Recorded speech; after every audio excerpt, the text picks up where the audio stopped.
Alright everybody, I'm bringing you the review for Westworld, Season 1, Episode 2. This one's titled Chestnut. Now this review and everyone going forward is going to be spoiler heavy, so if you have not seen the episode yet, please go watch the episode and then come here, because it's going to be spoiler filled, so stay tuned.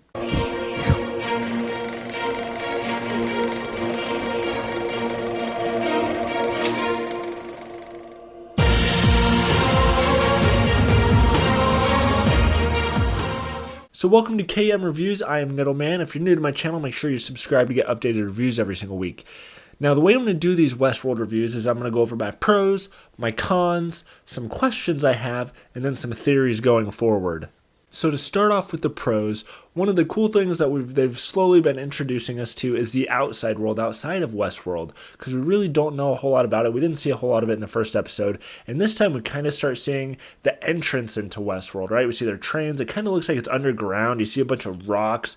So it's kind of interesting seeing that, and I'm looking forward to seeing where the show goes in the future, talking about the outside world. I'm really curious to see what the real world is like, and I like that they're slowly introducing it to us, so each episode they'll probably give us a little bit more and more. Another thing I liked is that I noticed there's kind of this symbology with the hats, as we see when the new guest comes in and she says, "Now your most important choice," and then they kind of show the dark hats or the white hats, but it seems like the overall symbology is that the people with black hats are bad, the people with white hats are good, and I kind of like that subtlety, but it's pretty cool. Now, another pro I have, and it's a plot point that seems very important with the show moving forward, is the idea of these robots starting to have memories of all the atrocious things that have been happening to them over and over and over again over the course of them existing in this West world.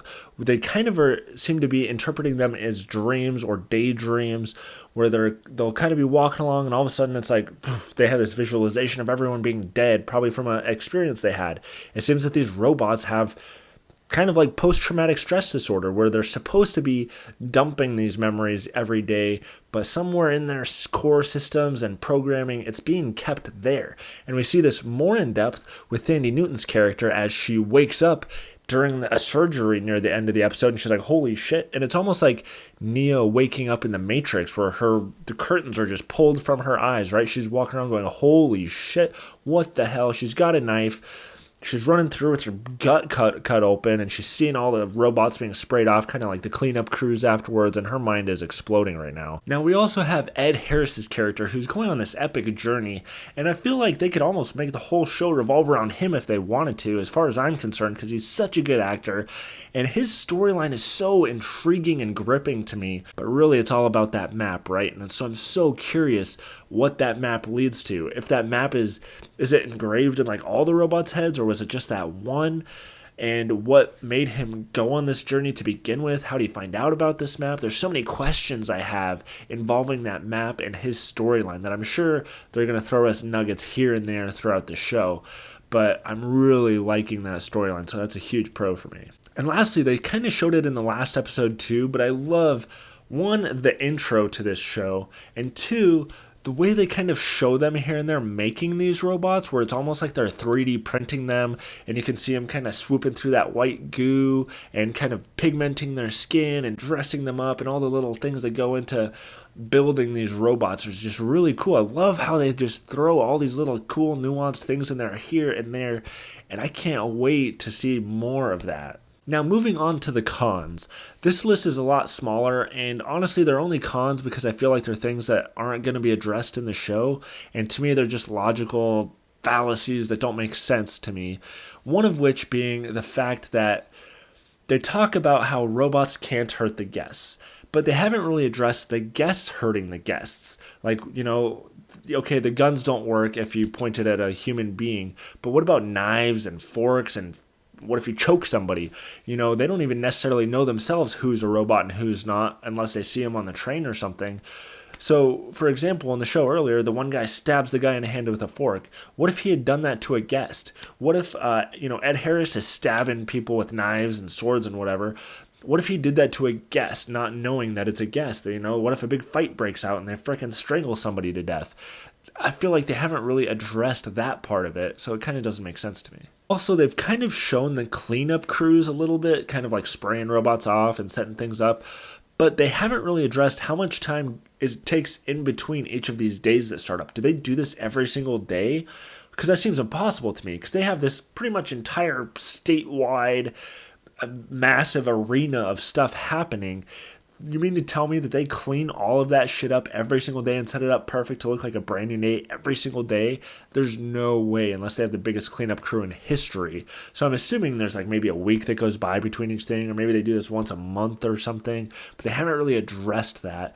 And regardless of how often they do it, I want to know why they have certain things happening in the outskirts, these violent things, because they talk about how it gets more violent and crazy the farther out you go from this town. Why do they even bother having those things happen if there's no guests around to see it? You know, it seems like they should have some sort of proximity alert or something they're wearing that tells them, okay, you're within 5 miles, then these things can start happening. Because otherwise, they're having people kill each other and hang each other and doing all this crazy stuff out in the outskirts when nobody's even around to experience it, and then they got to clean all that up. It just seems like a big waste of money and time for everybody involved. You know, you're giving these robots these freaking post-traumatic stress dreams for no reason. So now on to my questions. The first one being, what's the deal with that photo from the first episode? Because it seems like there's some sort of hidden thing with the black scientist dude who's talking about something happened and he kind of covered for him. And I don't know, there's this weird thing with this photo. Did they explain that? If maybe I missed something. If they did, please explain below what the deal is with that photo, how he got it, what the meaning of it is. I feel like there's more to that. Also, as far as Ed Harris goes, it seems like a lot of what he's doing is based on his knowledge of how all their storylines work. He knows who's going to be where. He knows who's who and their histories and everything. So they're talking about possibly changing the storyline, right? They're talking about having this massive new storyline where all the robots basically do different stuff. So is that going to throw off Ed Harris's journey of finding this map of whatever it is he's trying to do? Because, for example, that Clifton Collins Jr. guy that was getting hung up, if they change the storyline, that may not be happening anymore. He might be a new character somewhere, and then Ed Harris's 30 years of trying to figure this stuff out, it just gets thrown away. Is he going to go fucking ape shit if everything changes? Like, no, I almost discovered everything, and now everything changed. Fuck. You know, or I don't know. I'm curious how he would react if they change everything. So now moving on to my theories for this show, and again, this is based on nothing more than 2 episodes and my gut instincts with how TV shows work, and I'm probably completely wrong with all of these, but let me know what you guys think. The first one is that piano and that sheet music. Okay, they kind of show it at the beginning of each episode, and I'm curious if part of what's going on with these robots has to do with that music. Like there's some sort of inside job where they've programmed into these robots, if they hear certain notes, that it'll mess with, their programming or something. Like maybe they put in a certain sheet music that is going to get played and nobody else is going to notice that because it's so subtle, that maybe that has something to do with these repressed memories that are coming out inside them. Now for my last theory, it has to do with Ed Harris's character, and there's one of 2 possibilities in my mind. Either 1, he is a robot, or 2, he was actually that other character we saw today that had the white hat, and that was him when he was younger, and it's like a flashback, and they just haven't told us that in the show yet. The robot theory kind of works in this way. I think if he was a robot, at some point he had a similar out-of-body experience that we saw in this episode, in which he saw a glimpse to the outside world, and this map that he's on such a hunger-obsessive thing about is what leads him to the outside world. And that's why that other robot said, this map is not for you, because he is a robot and he's not supposed to find the exit, but he is obsessed. I have to get out of this ever-repeating world, and so kind of like the Matrix, that map to him is like the red pill. If he can get out of there, he can see the real world for what it really is. And that's why he's so obsessed about it. Or like I also said, Ed Harris is actually the older version of that other character we saw this episode with the white hat. And I think that could be like a younger version of him when he first got here. He's a good guy before he's kind of been corrupted by this Westworld. And I think throughout this season, we're going to see his character progress, kind of doing worse and worse things. And then probably on like the season finale, we're going to see him put on the black hat. And we're going to find out Ed Harris's character's name is Billy. And it's going to be like, oh, shoot, that's actually him when he was younger. And that was like, wow. And it's going to be all mind-boggling. Alright guys, so that's my pros, cons, questions, and theories. Please let me know all your theories below. I'm really curious. I want to discuss those things because I think this is going to be a great show moving forward. Now, stay tuned for more reviews if you can handle it. Go.